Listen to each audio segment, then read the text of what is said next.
Okay, so have you ever heard of something called modular rigidity? Sounds kind of like, I don't know, a superpower or something. Right. It's a bit of a mouthful. Yeah, definitely not something you hear every day.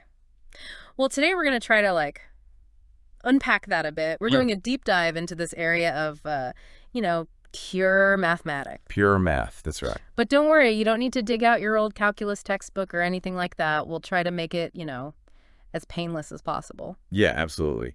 We're looking at excerpts from a research paper, and it's called, get ready for it, on modular rigidity for GLN. Catchy title. Super catchy, yeah. Yeah.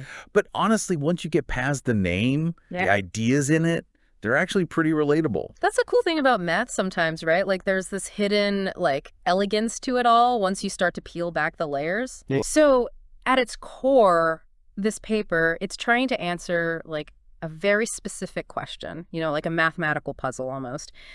And the question is basically, if you have certain conditions that are met inside this particular type of, I guess, mathematical object. Yeah. Does that then, guarantee that you'll get specific outcomes? Yeah, exactly. Are there patterns? Is there predictability, even in, this abstract world of math? That's what we're looking at. Yeah, it kind of reminds me of those logic puzzles, the ones where it's someone's wearing a certain color hat if they're standing next to someone else, and you got to figure it all out. Oh, I see. Yeah, totally. So in this case, our clues, those are specific mathematical properties. Yeah. And then the solution, that's us understanding how those properties force the behavior of these mathematical objects. You know what I mean? Okay, I'm kind of hooked now, I got to be honest. So where do we even start with a problem like this? What are the basic, I don't know, ingredients, the building blocks of this whole thing? Okay, so imagine a stage, right? But for a math play. Okay. So that stage, that's what mathematicians call global fields. Think of it as the backdrop, the setting where all the math is going to happen. Okay, I can picture that. So if we've got our stage, what are the actors in this math play? Ah, good question. The main players, they're called automorphic representations. Automorphic representations. Whoa, that sounds kind of intense. I know, right? Sounds very, very sci-fi. But think of it this way. Each automorphic representation, it's imagine a piece of music, a unique piece of music. Correct. Every single note, every chord, every change in tempo, it's telling us something about the structure of our mathematical object. Okay, I'm liking this analogy, I gotta say. But if we've got these representations and they're these pieces of music, how do we tell them apart? What makes each one, unique? That is where the Satake parameters come in. Satake parameters. Sounds important. It is. Think of them like the signature of the music, the thing that makes it distinct, the rhythm, the melody, the instrumentation, all that. Got it. Okay, so we've got our stage, our global fields, we've got these unique pieces of music, the automorphic representations, and each one has its own musical signature thanks to these stocky parameters. You got it. What's the next act in this mathematical performance, I guess we could call it? All right, so now we introduce the idea of congruence mod. Yeah. It's basically a way that mathematicians, we look for hidden relationships between numbers. Hidden relationships? Yeah, kind of you know how in those pieces of music, sometimes there's these recurring themes, right? Sure. But they're not always super obvious at first. Okay, yeah, I get that. So congruence mod, it helps us find those subtle connections by focusing on the leftovers after you divide. Say, finding common denominators between fractions that don't seem related on the surface. Oh, okay. Kind of like finding those hidden patterns. Yeah, exactly. It's all about the patterns. It's funny. This reminds me of something I read about ancient Greek mathematicians, They were obsessed with finding patterns in numbers. They thought those patterns were the key to understanding the entire universe, which is kind of a big leap, but It kind of is, yeah. But that's the beauty of math, right? It's this language that goes beyond time and culture. It's all about finding the patterns, making connections where you might not expect them, and uncovering this hidden order that might be there in these systems that seem super complex at first glance. Okay. I'm ready to get back to this modular rigidity mystery. What happens when we, I don't know, start messing with those conditions we talked about at the beginning? Oh, that's where things get really interesting. Because even if you just tweak one little element within the whole mathematical system, it can totally change the outcome, you know? It's like, you're making a cake and you swap out just one ingredient. Suddenly you're not making a cake anymore. You're, I don't know, making a disaster. Perhaps. Exactly. Like one tiny change can have huge consequences. And that is where this paper, it gets to the really big question. So assuming modular rigidity, those conditions, they're all lined up perfectly. Right, right. The question is, do those what we were calling the musical signatures before, remember, the reductions mod of the automorphic representations, do those like always share some specific thing, some component that's the same? And if they do, what does that even tell us about the math behind it all, I mean? It's like one of those spot the difference games, but with like math. Trying to find that one tiny similarity. And get this, the paper, it actually says, yeah, the answer is yes, they do share something, but it only happens under very, very specific circumstances. It's kind of like if you're listening to two totally different pieces of music, right? One's, I don't know, classical, and the other one's jazz. But then there's this one note, and it's the exact same in both pieces. Played at the exact same time even. Kind of wild, right? That's crazy. But like, how'd they even figure that out? Did they just like do tons of math for days and days? You'd think so, right?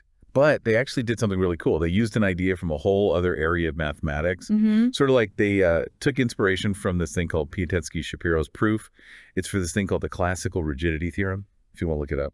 So like they borrowed a tool from a different toolbox. Yeah, exactly. Instead of going like straight at the problem, they found a way around. Took a shortcut, basically, that avoided a ton of math. Okay, that's pretty clever. But like, why does the shortcut even work? What is it about modular rigidity that lets them do that? It all comes down to like symmetries and connections, things that are kind of hidden in the math itself. By looking at it a different way, they could suddenly see these deeper patterns. Like if you're, I don't know, chipping away at a rock and suddenly you see this amazing shape inside. Okay, so it's not just about finding the answer. It's about finding the most, I don't know, the most beautiful way to get to the answer. But let's back up for a sec. This is all super interesting. But how does it connect to the real world? Like, what does it actually do? Well, you might be surprised to hear that modular rigidity, it actually has some really important uses, even though it seems super abstract, like in cryptography, keeping information secret. Really? I never would have thought of that. Yeah. It's because it's all about, patterns and what's predictable. Modular rigidity helps us see how even little changes in one thing can have big effects somewhere else, which is really important if you're trying to make codes that are unbreakable. And there's even the possibility that this concept could, help us understand patterns that we see in nature.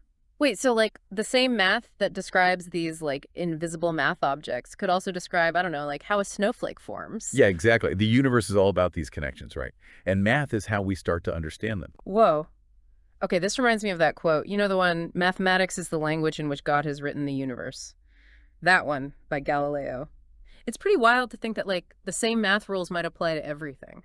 But we've been focusing on how modular rigidity works, but why? Why should we care about this? I'm glad you asked that, because one of the most interesting things about modular rigidity is that it might help us unlock even bigger truths about the universe.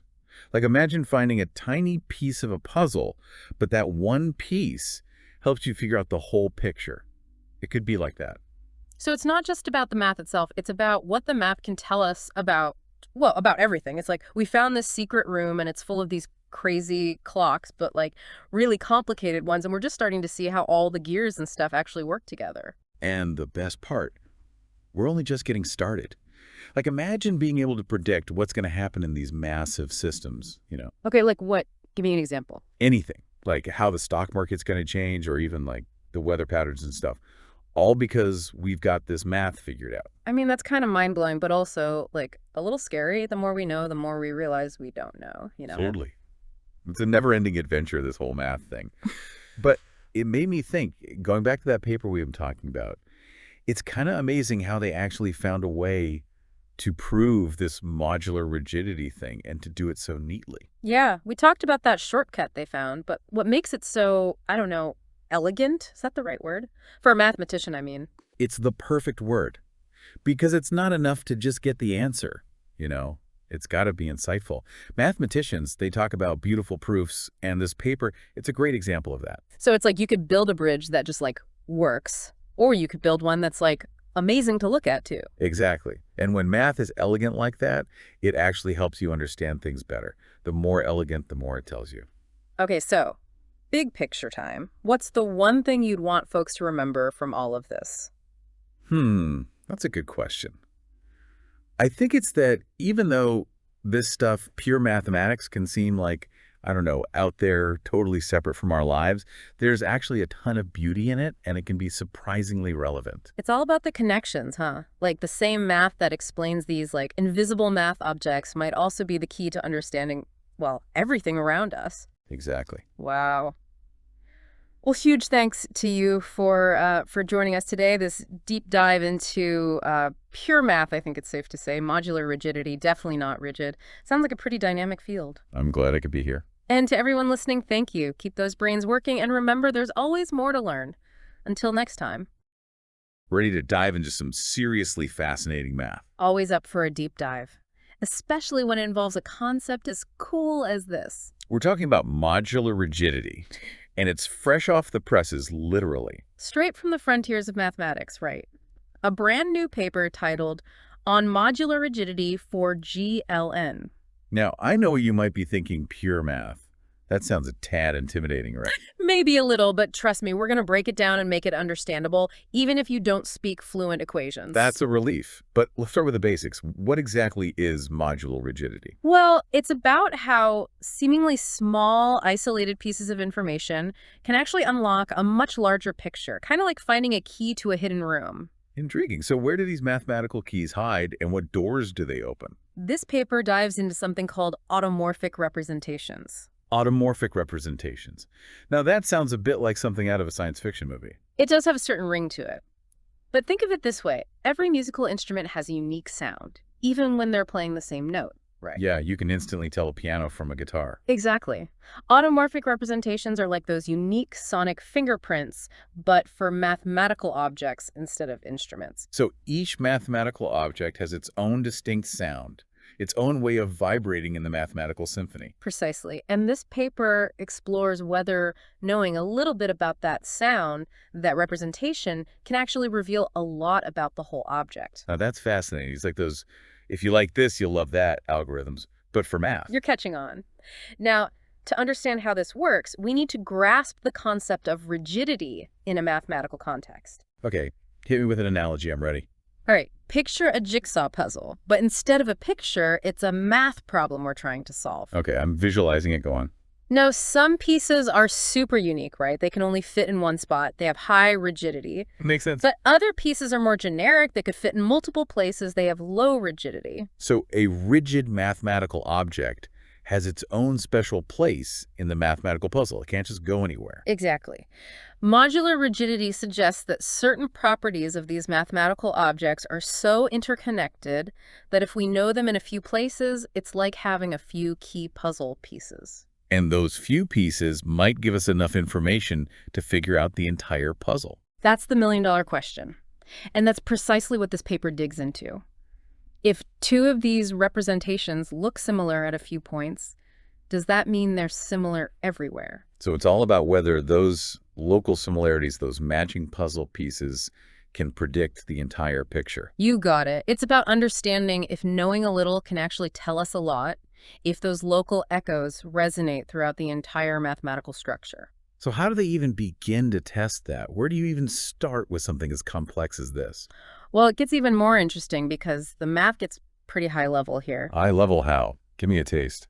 They're working with something called local and global fields, which might sound confusing, but it's actually a pretty intuitive concept. Okay, I'm intrigued. Break it down for me. Think of it like looking through a telescope. Local is when you're zoomed in on one tiny star, all the details. Right, you're focused on that one specific point in space? Exactly. And global is like zooming out and seeing the whole vastness of the galaxy, the big picture. Okay, I'm seeing it, different perspectives on the same thing. You got it. Now, imagine trying to analyze those automorphic representations at these different perspectives, the zoomed-in view and the zoomed-out view. Okay, so we're back to those unique sonic fingerprints, but now we're looking at them through a telescope. And this is where it gets really cool. To analyze those representations, they use something called Satake parameters. Satake parameters, that sounds intimidating. It's not as scary as it sounds. Imagine each representation having its own unique barcode, like at the grocery store. Okay, each representation has its own ID, its own barcode. Precisely. That barcode is the Satake parameter, and it allows mathematicians to compare different representations to see how similar or different their barcodes are. So we're talking about a fingerprint within a fingerprint now. It's getting delightfully meta. Right, and here's where it gets even more mind-boggling to see how similar these fingerprints are at different telescopic zooms. The local and global views, they use this concept called congruences modulo a prime number. Okay, you lost me a little bit there. Congruences modulo. Yeah. It's a mouthful. I think of it this way. It's like looking for patterns in the leftovers you get after you divide numbers. Okay, so like if you divide 10 by 3, the leftover is 1. Exactly. They're searching for those repeating patterns in the leftovers, those congruences, to see if there's a connection between the local and global fingerprints. Okay, so they're scanning these super detailed fingerprints at different zoom levels, looking for any hint of similarity. Yeah. And the big question is, did they find it? Does knowing a little bit about the local view really unlock the global picture? That's the amazing thing. The paper says yes, Yeah. at least under certain conditions. They were able to prove that if those local fingerprints have similarities, those similarities can actually ripple outward and force the entire objects, even from the global view, to be similar. Whoa, so those few matching puzzle pieces really can unlock the entire puzzle, even if we're only looking at a tiny part of it. Yeah. That's incredible, but can you give us a concrete example? How does this actually play out with a real mathematical object? Absolutely. Let's get specific. The paper focuses on a family of mathematical objects called GLN, which stands for General Linear Group. Now, don't worry too much about the technical name for now. Just think of it as a specific category of mathematical objects they're studying. Okay, so we've got our GLN objects lined up, each with its own unique Satake parameter fingerprint, ready for analysis. And to analyze these GLN objects, they use a tool called the Shintani formula. Shintani formula. It sounds like some kind of magical equation. You could say that. Think of it like a mathematical lens that allows them to analyze those Satake parameter fingerprints in a very specific way, to magnify those local similarities and see if they hold true globally. So we're taking those fingerprint scans, putting them under the Shintani formula microscope, and what are we seeing? The paper elegantly proves that, yes, under the right conditions, those tiny fingerprint matches, those local similarities, really do point to deeper global connections within the specific mathematical world. So it's like those, you might also like recommendations, but with a much higher degree of accuracy. And in the world of pure mathematics, it's like we've zoomed in on one tiny detail of the mathematical universe, and in doing so, we've glimpsed something much bigger, something profound about the way things are connected. And what's exciting is that these kinds of discoveries in pure mathematics, however abstract they may seem, often pave the way for real-world applications in fields we can't even imagine yet. That's what I find so fascinating. It's like, just when you think you're way down the rabbit hole of theoretical math, it turns out there might be a whole other world of incredible applications waiting to be discovered. But before we get ahead of ourselves, I think it's time to address the big so what question. This is all mind-blowing stuff, but I gotta be honest, it's also incredibly abstract. I hear you. It's easy to get lost in the weeds with these complex mathematical concepts. Exactly. So why should someone who isn't a mathematician, someone like me, care about this whole modular rigidity idea? What's the bigger takeaway here? That's the beauty of it, though. This isn't just about one specific mathematical concept. It's about something much, much bigger. Okay, I'm listening. Bring on the big picture. It's about the interconnectedness of seemingly totally random ideas, these hidden patterns woven into the fabric of mathematics. Modular rigidity is like this tiny little window into this vast and intricate web of mathematical relationships. So it's like we stumbled upon a secret passageway in a giant, sprawling mathematical mansion, and we have no idea what we'll find behind the door. You could say that. You never know what you'll find when you step through that door. Think about it. Breakthroughs in fields like physics, computer science, even medicine, they often come from these seemingly abstract mathematical discoveries. It's true. Things that seem purely theoretical at first can end up having a huge real-world impact somewhere down the line. Absolutely. Just because we don't see an immediate use for something like modular rigidity doesn't mean it won't unlock something incredible in the future. It's like that saying, the more you know, the more you realize you don't know.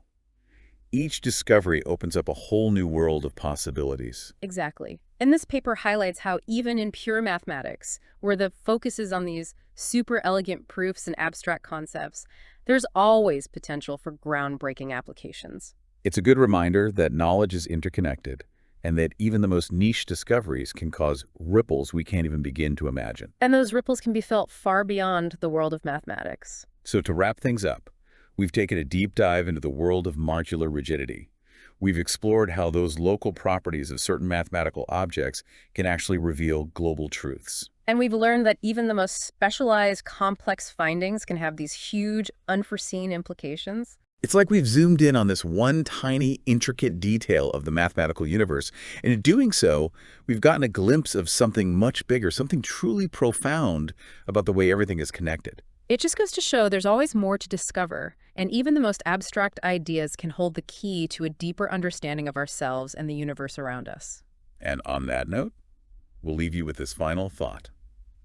If these tiny little fingerprint matches can reveal hidden connections in the world of math, what other hidden connections are waiting to be uncovered in the world around us? Keep those brain gears turning, and until next time, happy exploring. Ever try to name that tune, when you only have like a couple of notes? Yeah. Tough, right? It's like a musical puzzle. It is. Well, imagine trying to do that, but instead of music, it's the kind of the hidden structure of prime numbers and symmetry in mathematics. So that's the puzzle that these mathematicians are tackling in modular rigidity for GLM, which sounds intimidating. But don't worry, we're going to be your guides through this exciting research paper. Yeah, no PhD required. No, not at all. It's like having a code book for the universe of numbers, and we're finally, deciphering some of its most intriguing pages. I like that. I like that a lot. Yeah. So we've got the paper itself, obviously. Of course, yeah. And some supporting materials to sort of help us on our deep dive. Right. So where do we even begin with something this complex? Well, I think, a natural starting point is, this paper focuses on a really fascinating area of mathematics called function fields. Right. And, think of it this way. Okay. A global field is just like a set of rules for how numbers interact, right? Okay. I mean, we're used to kind of, the rules of basic arithmetic. Right. But mathematicians work with all sorts of different kinds of rules and function fields, which are based on these like smooth curves, like you might see in physics. Yeah. They have their own elegant rules.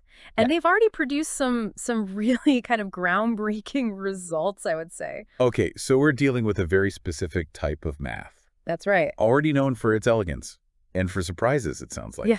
And then they throw in this concept of rigidity. Right. What is that all about? So imagine you're trying to describe something complex, like, say, a handful of coins. You could just say how many coins you have.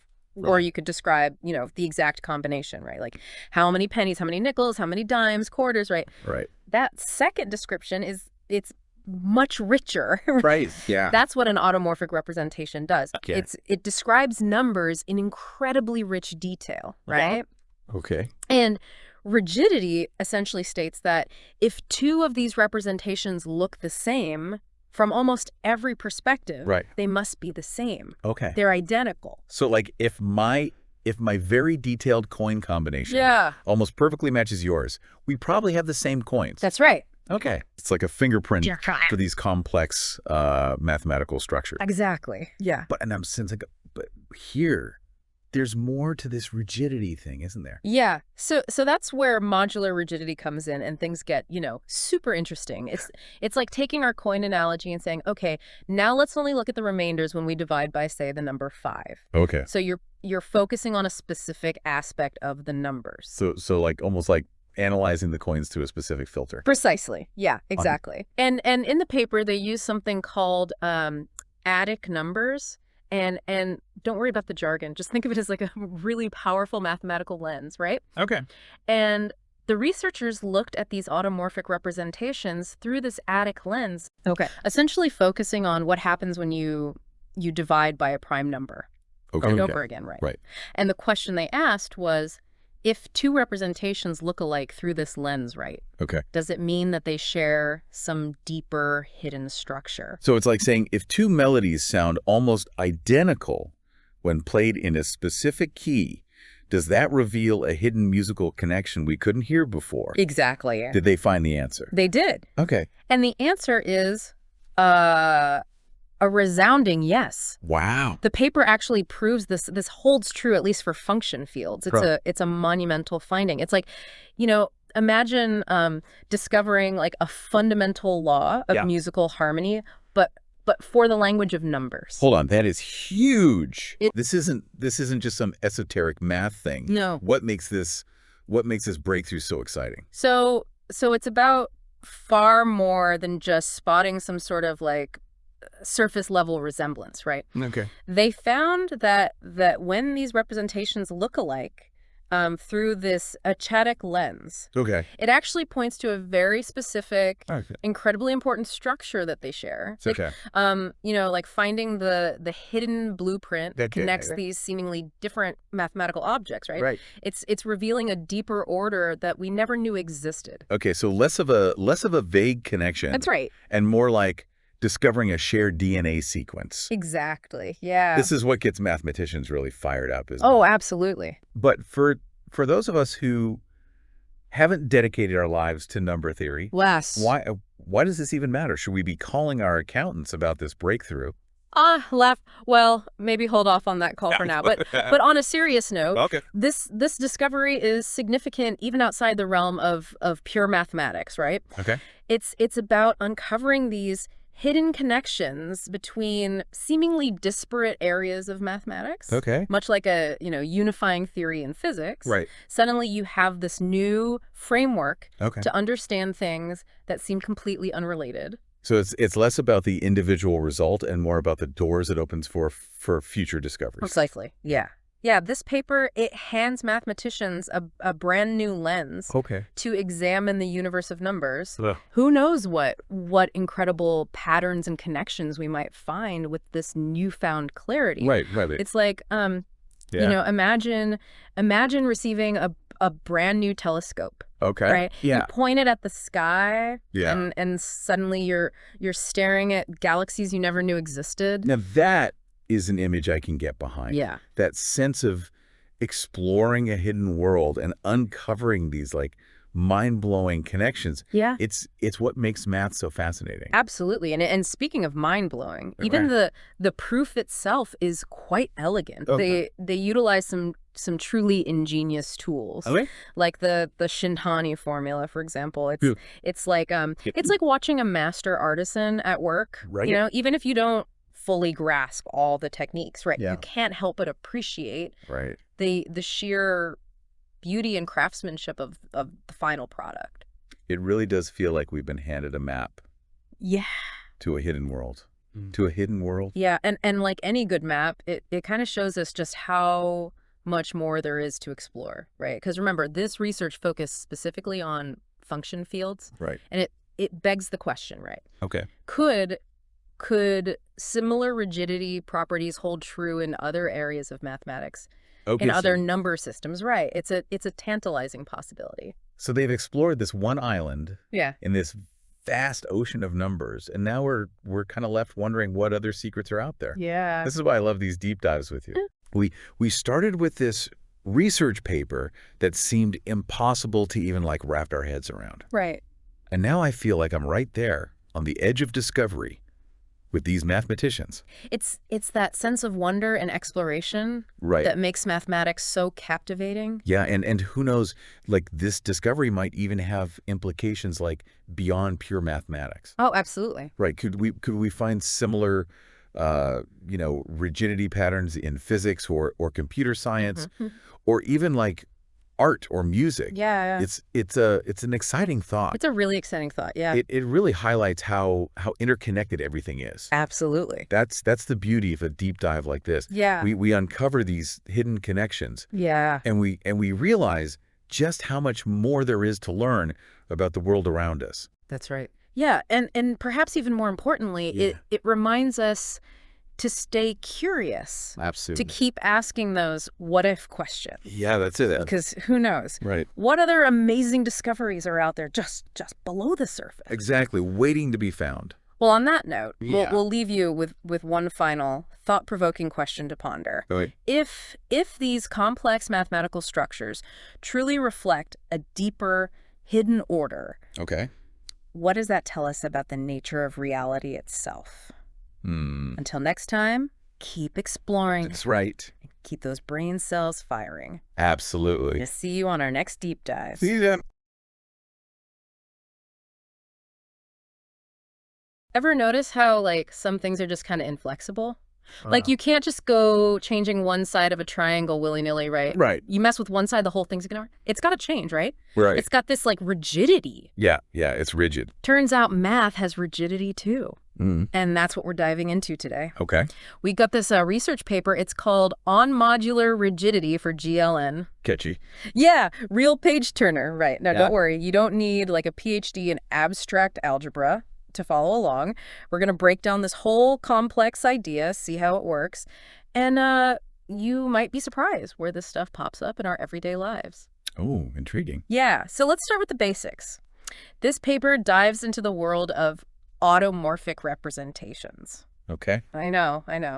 Sounds intimidating, but stick with me. Right. So what are we talking about here? What are these automorphic representations? Well, it's a way mathematicians study these really complicated objects, kind of looking for their hidden structures, their symmetries, things like that. Okay, so like a way of understanding them by looking for their hidden blueprints, in a way. Exactly, yeah, their hidden structure. Okay.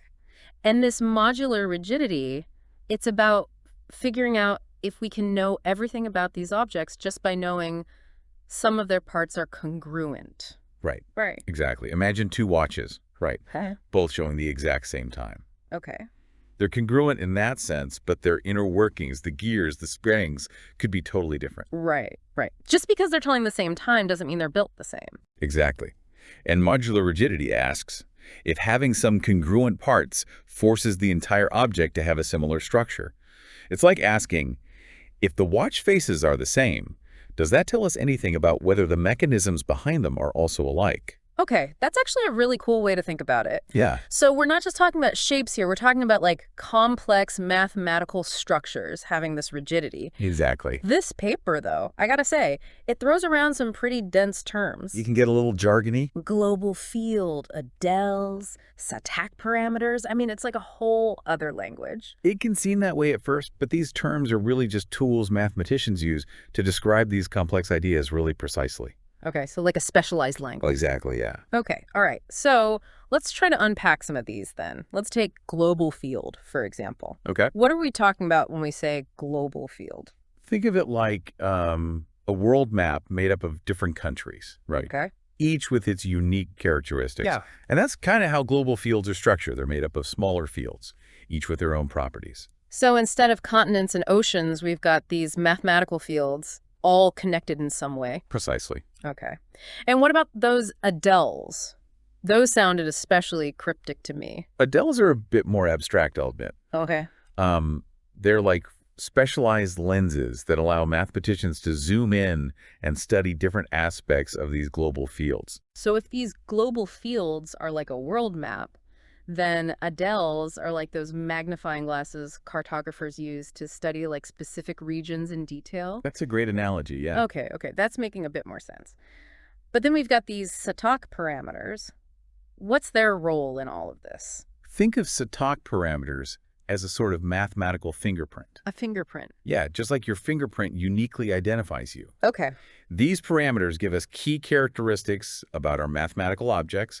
They help us understand the object's properties and differentiate it from others. So they're like identifiers, helping us tell one mathematical object from another. It's like each object has its own unique code, and these parameters help us like crack it. It's starting to feel like a detective story. It is. Math is full of mysteries. And what about reductions mod? That one sounds like we're shrinking things down to the molecular level. It's not shrinking exactly, but it is about simplification. Okay.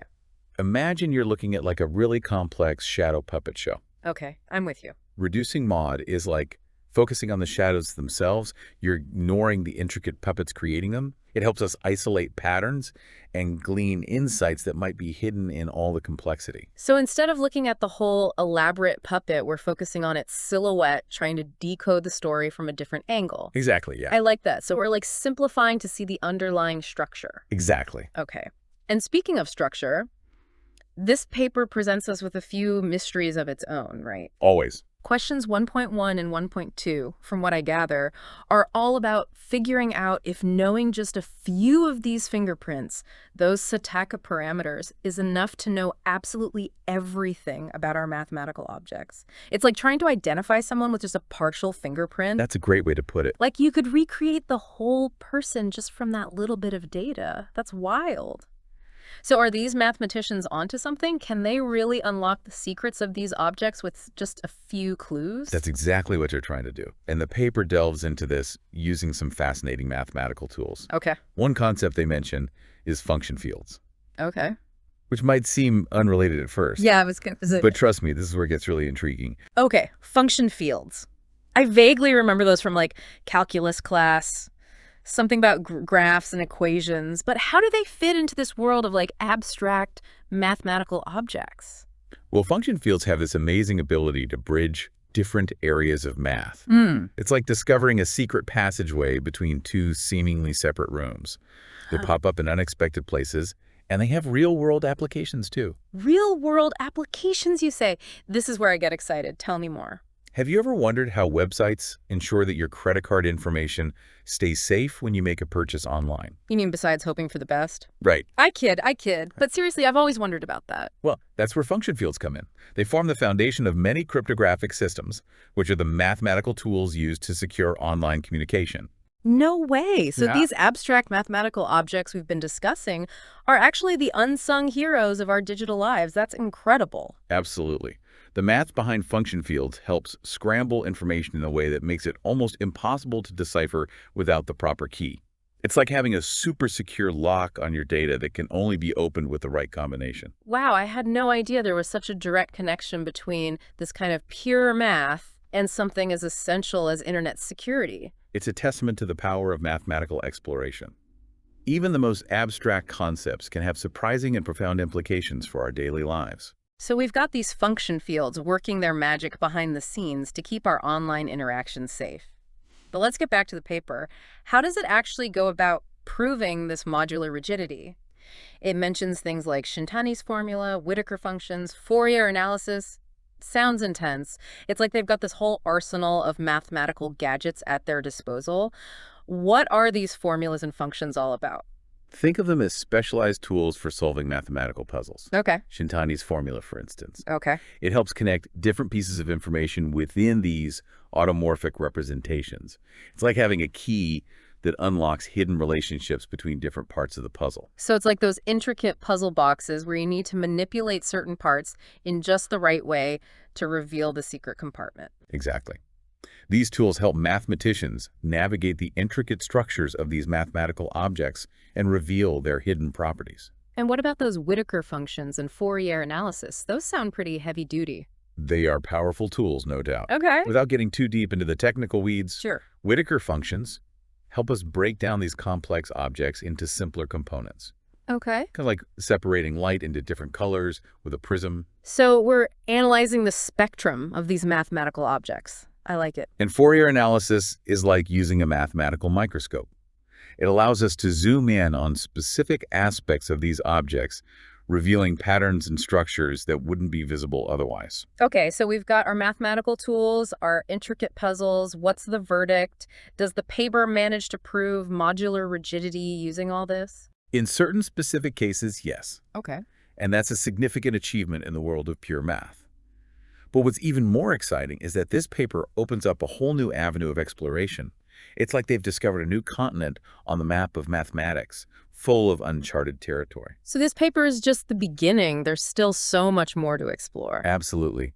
This idea of modular rigidity has connections to other grand theories in mathematics, like the Langlands program, which seeks to find connections between seemingly disparate areas of math. It's like trying to understand the intricate tapestry of all mathematical knowledge. Wow, it's incredible to think about how these seemingly abstract mathematical concepts are all interconnected, like pieces of a giant puzzle waiting to be assembled. And who knows what we might find when we start putting those pieces together. New mathematical breakthroughs often lead to unexpected applications in other fields. Just like how those function fields we talked about ended up being essential for internet security. Exactly. So the next time you enter your credit card information online, you can thank modular rigidity and the fascinating world of pure mathematics for keeping your data safe. I know I will. You know, after this deep dive, I'm starting to see the world in a whole new light. Math isn't just about numbers and equations, it's the language that underpins so much of our reality, both physical and digital, and that wraps up another deep dive. We've journeyed through the world of modular rigidity, explored abstract mathematical objects, and uncovered their surprising connections to our everyday lives. Remember, sometimes the most abstract ideas can have the most concrete and far-reaching impact. Until next time, keep exploring the hidden connections all around you. All right, everybody, get ready, because today we're going to take a deep dive into the world of modular rigidity. Yeah, modular rigidity, it may sound a bit intimidating, but I promise it's actually super interesting. It does sound a bit like something you'd use to like build a rocket or something, but we're talking about math here. Exactly. And the paper we're looking at today on modular rigidity for GLN uses this really cool analogy to try to explain it. Imagine like you've got two jigsaw puzzles that seem totally different from each other. Yeah. You know, maybe one is a picture of a busy city and the other one is like a peaceful countryside scene. But here's the thing. They both share one very specific, very important piece. So even though the puzzles look totally different on the surface, they're secretly connected by this like hidden link. Yeah, exactly. That's what modular rigidity is all about. Finding these hidden connections between things that at first glance seem like they have absolutely nothing to do with one another. Except instead of working with puzzles, we're dealing with these fascinating mathematical objects called automorphic representations. Okay, so we've got our puzzles, but what exactly are these automorphic representations? Can you break it down for me? Okay, so imagine you have this recipe, right?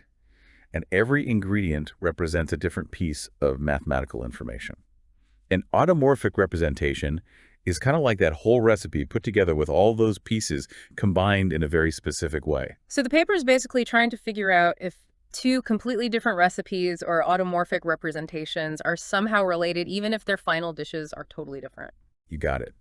And every recipe or automorphic representation has these things called local components, which you can think of as like the individual ingredients in our analogy. Gotcha, the ingredients. So what's so special about these ingredients? So each one of these local components has something called a Satake parameter. Think of it this way. Each ingredient has a really unique flavor profile, right? The Satake parameter is kind of like that flavor profile. It gives us really specific information about that ingredient. Okay, I think I'm following. So we're looking at these mathematical recipes, and each one has its own unique set of ingredients, and each of those ingredients has this flavor profile that tells us something special about it. Precisely. And what these mathematicians are really trying to figure out in this paper is if you have two different recipes and they have a handful of ingredients that share a similar flavor profile, does that tell us anything about how the recipes themselves might be related, even if the final dishes seem worlds apart? Now that is super fascinating. It's like saying, the spicy curry and this chocolate cake both use black pepper. Maybe there's a deeper connection there than we initially thought. Exactly. And the really mind-blowing thing is that these connections can have huge implications for how we understand math and even beyond that. But we'll dive into that a little bit later. All right, so we've got our puzzles, we've got our recipes. What other tricks do these mathematical masterminds have up their sleeves? Let's dig deeper into this paper. So you're probably wondering how mathematicians actually go about finding these like hidden links between our mathematical recipes. Well, this is where it gets even cooler. Yeah, lay it on me. What's their secret weapon? So this paper focuses on a specific area of mathematics called function fields. Now I know what you're thinking, function fields. What's that? Just try to imagine a whole new number system with its own set of rules, instead of like the regular numbers we use every day. Kind of like a secret language that only mathematicians can understand? Exactly. It's like a secret code. And by working within this secret language of function fields, the authors of this paper were able to find a really elegant way to explore modular rigidity. Elegant. Huh. I never thought I'd use that word to describe math. Oh, yeah, it can be. And their work actually connects to some really groundbreaking stuff in the math world. So you see, there's this super important problem in math. that mathematicians have been trying to solve for years and years, called the Langlands program. Think of it like the holy grail of mathematics. It's like this grand unifying theory that's trying to connect all these different areas of math that we never thought we could connect before. So how does this paper play into all of that? Did they like crack the code of the Langlands program? Well, not the entire thing. The Langlands program is incredibly complex, like really, really complex, and mathematicians have been working on it for decades. But this paper actually manages to prove a small piece of it, and they do it in this really smart and elegant way. Okay, hold up a second. You said they proved a part of it. What does that actually mean for those of us who aren't fluent in math? Good question. So in math, a conjecture is kind of like an educated guess, but not just any guess. It's a guess that's based on observations patterns and a deep, deep understanding of math. It's something that mathematicians think is probably true, but they haven't actually been able to prove it yet. It's like when you're putting together a puzzle and you're like, I think this piece goes here, but you need to see if it actually fits. Exactly. And some of these conjectures have been around for a really long time, like decades, even centuries, without a full proof. So being able to prove even a small part of one is a really, really big deal. Okay, that makes a lot of sense. So how did they actually pull it off? What was their secret weapon for proving part of this conjecture? Well, they use this really cool tool called the Shintani formula. Now, I won't get into all the crazy technical details, but basically imagine you have a pair of special glasses that lets you see the hidden structure of these complex mathematical objects. So the Shintani formula is like their mathematical X-ray vision. It helps them see things that are normally hidden. You got it. That's a great way to think about it. This formula helps them see the connections between these different local components, those ingredients we were talking about earlier. And because of that, they were able to prove a part of the Langlands program. Wow. So what you're saying is this paper, by exploring modular rigidity in this world of function fields, they were able to find real evidence for a piece of this massive unifying conjecture in mathematics. That's exactly it. And that's just the beginning. Okay, my mind is officially blown. What else does this paper uncover? Tell me everything. So we've gone through this incredible proof in the world of function fields and how it connects to this huge idea, the Langlands program. But I've got to ask, why should anyone who's not a mathematician care about any of this? What's the point of modular rigidity? Like, why does it even matter? That's actually what's so cool about all of this. Yeah. It might seem like we're just messing around with all these abstract ideas, but these discoveries could actually lead to some major changes outside of just theoretical mathematics. Really? Give me an example, like how... Okay, so think about it. Most of the technology we use today, everything from the encryption that protects our online data to the GPS on our phones, relies on these really complicated mathematical ideas. Modular rigidity, this whole concept of finding these hidden connections between things that seem totally different, could help us make some huge leaps forward in all of these areas. Well, are you saying that this paper about function fields and Satake parameters that we've been talking about could actually change the way we shop online or how we get around? It's definitely possible. For example, cryptography, which is what keeps our online information safe, relies on finding patterns and connections within these super complex systems. Modular rigidity gives us a whole new way to look at these systems, which could lead to even stronger ways to protect our data. So that means safer online shopping, more secure communications, all of that. Exactly. And it doesn't stop there. Remember how we talked about the Langlands program being like a big unifying theory in mathematics?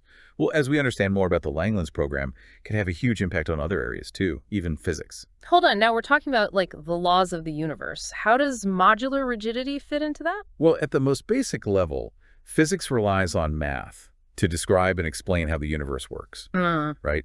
And there are some physicists who think that the Langlands program could be the key to finally connecting these theories that seem to clash, like quantum mechanics and general relativity. So you're telling me that modular rigidity, this kind of obscure area of math, could help us find the theory of everything? That's incredible. It just might. And here's one more thing to think about. The mathematicians who wrote this paper suggest that modular rigidity might work differently in other mathematical systems outside of just function fields. So there could be a whole bunch of other connections out there in other parts of math that we just haven't found yet? Exactly. And who knows what amazing discoveries are waiting for us out there. Maybe someone listening to this right now will be the one to find them. This has been an awesome deep dive. We started with modular rigidity, which sounded pretty complicated at first, and we ended up going through these secret mathematical languages, unbreakable codes, and even the fundamental laws of the universe. That's what I love about mathematics. It's all about finding these unexpected connections between different ideas and uncovering these hidden patterns in the world around us. And this paper is a perfect example of that. It really goes to show that you never know where a little bit of curiosity can lead you. Thanks for joining us on this deep dive. And remember, keep exploring, keep asking questions, and never stop looking for those hidden connections. You never know what you might find. Until next time.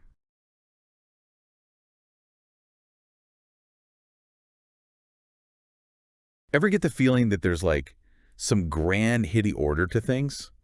Like maybe behind all the chaos of the universe? Yeah. There's this beautiful, intricate pattern just waiting to be discovered. Yeah. Well, that's what mathematicians are trying to do with something called the Langlands program. Okay. It's like trying to solve a giant jigsaw puzzle. Okay. Where the pieces are different areas of math. Right.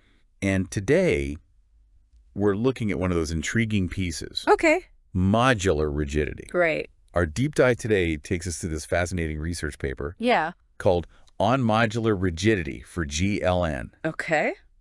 Don't worry, we'll guide you through it. You know, it's interesting. Even though this paper delves into very complex mathematics, at its heart, it's really about uncovering hidden relationships.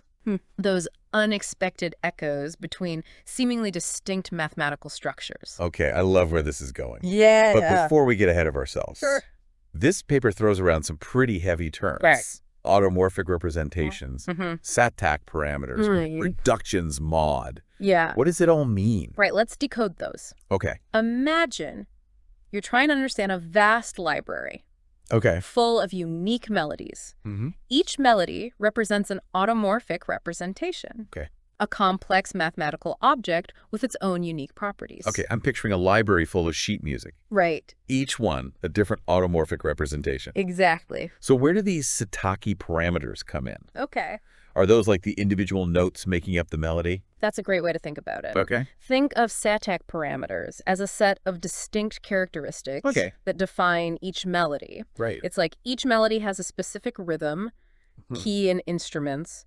Those would be its Satake parameters. Right. They're like fingerprints. Right. Helping us distinguish one melody from another. Got it. Yeah. So each melody has its own unique fingerprint. Exactly. And what about this reductions mod business? Right. It sounds a little intimidating. Sure. Like some kind of mathematical shrinking ray. Well, imagine taking our elaborate melodies and transcribing them for a much simpler instrument. Okay. Say going from a full orchestra to a single piano. Right. That's kind of what reductions mod does. Yeah. It simplifies these complex mathematical objects. Okay. While preserving their core relationships. Right. Like recognizing the same tune even when played on a different instrument. So we are simplifying things to potentially notice more fundamental connections. Exactly. That makes sense. Yeah. Now, this is where our mathematical detective work really begins. Okay. The paper asks this intriguing question. Okay. If two of these melodies, these automorphic representations, seem different when played by the full orchestra, but have some strikingly similar notes. Yeah. Those matching Satake parameters in their simplified piano versions. Does that mean they're somehow related? Exactly. That's the core mystery we're trying to solve. It's like finding two seemingly unrelated pieces of sheet music. That turn out to be variations of the same theme when you break them down to their essence. Interesting. Yeah. So we've got this mystery on our hands. Right. These potential hidden connections between seemingly different mathematical melodies. Right. How do the researchers even begin to tackle this? Here's where they get really clever. Okay. Instead of trying to crack the case Right. in the vast and complex world of number fields, Okay. think of those as the usual setting for these mathematical melodies. Okay. They turn to a slightly simpler, Okay. yet surprisingly insightful realm. Okay. Function fields. Function fields. Yeah. Okay. We're definitely going to need you to break that one down for us. Imagine for a moment, instead of an orchestra Okay. playing on a traditional stage, we have a smaller, specialized ensemble performing in a more intimate setting. Okay. That's kind of like what a function field is. Okay. It allows mathematicians to study these complex relationships in a more controlled environment. Okay. Think of it as analyzing the blueprint of a machine Right. instead of trying to reverse engineer it while it's running at full speed. So it's like they're creating a smaller scale model to test out their theories before tackling the full-blown orchestra. Right. I like that. Yeah. So what happens when they apply this function field strategy to our musical mystery? Yeah. Do those hidden connections reveal themselves? Here's where things get really exciting. Okay. The paper demonstrates that if two of these melodies, these automorphic representations, share enough of those crucial defining notes, those congruent Satake parameters, even in their simplified function field versions, then we can definitively prove they are linked in a deep and meaningful way. Hold on. So just by analyzing these simplified versions in the function field, they can prove a connection exists, even in the more complex world of number fields. Exactly. That's amazing. Yeah. It's like finding a hidden inscription on a blueprint that reveals a secret passage in the actual building. Right. But how did they actually prove it? Well, it still feels a bit like magic. The magic lies in two key tools they use. Okay. Think of the first tool, the Shintani formula, as a sort of mathematical tuning fork. It allows mathematicians to calculate and compare very specific frequencies, so to speak, within these melodies, even in their simplified forms. Okay, so they're using the Shintani formula to analyze those melodies at a very granular level. Exactly. What's the second tool? Imagine a detective dusting for fingerprints. Right. The second tool is a mathematical fingerprint test. Okay. A precise criterion that analyzes the frequencies revealed by the Shintani formula and determines if they match in a way that confirms a genuine connection. Wow. So they use the Shintani formula to listen for specific frequencies in each melody. Yeah. And then they use their mathematical fingerprint test to see if those frequencies align in a way that proves a real connection. Yes. There's some serious detective work. Laughs. Now, what does this all mean for our understanding of the Langlands program? Yeah. That giant jigsaw puzzle we talked about earlier. Yeah. So we've gone from deciphering complex mathematical terminology to uncovering hidden connections between these so-called melodies using sophisticated tools like the Shintani formula and this mathematical fingerprint test. Oh, it's like we've just witnessed a mathematical magic show. But what does this all mean in the grand scheme of things? It means we've uncovered a powerful new way to understand the hidden structure of mathematics itself. Remember that jigsaw puzzle analogy? Right. This paper gives us a new strategy for fitting those pieces together, revealing links between different mathematical areas we might never have suspected. You mentioned earlier that this research has implications for other fields. Even seemingly unrelated ones like cryptography. I'm still wrapping my head around how understanding these abstract melodies could actually help make online transactions more secure. It all comes down to the fact that cryptography relies heavily on the unique properties of mathematical objects and the difficulty of predicting their behavior. It's like trying to crack a safe. The more complex and unpredictable the locking mechanism, the more secure the safe. So the complexity is key. Exact. But where does modular rigidity fit into all of this? Well, this research gives us a powerful new lens to study and analyze those complex mathematical objects that underpin cryptography. Imagine being able to see the blueprint of that safe's locking mechanism in even greater detail. So it's like they've given cryptographers a more powerful magnifying glass to analyze and strengthen the algorithms that protect our data. Precisely. Wow. So this seemingly abstract mathematical concept could make our digital lives even more secure. That's pretty incredible. And it highlights something crucial about mathematics. Its beauty often lies in its unexpected connections to the world around us. Just like uncovering that hidden inscription on the blueprint. This paper has revealed a secret passage in the world of mathematics. A passage that leads to exciting new possibilities. In fields we're only just beginning to explore. This deep dive has been a wild ride. We've journeyed through the intricate world of modular rigidity. Unpacked complex mathematical concepts. And discovered how those concepts could have real-world applications. Right? In fields like cryptography. Yeah. Any final thoughts for our listeners before we sign off? Remember, this paper is just the beginning. Okay. Like any good detective story, it leaves us with more questions than answers. Right. What other connections are waiting to be discovered? Yeah. What other secret passages remain hidden within this vast mathematical landscape? Right. That's the beauty of it. The exploration never truly ends. And on that note, we'll leave you to ponder those mysteries. Thanks for joining us on this thrilling mathematical adventure.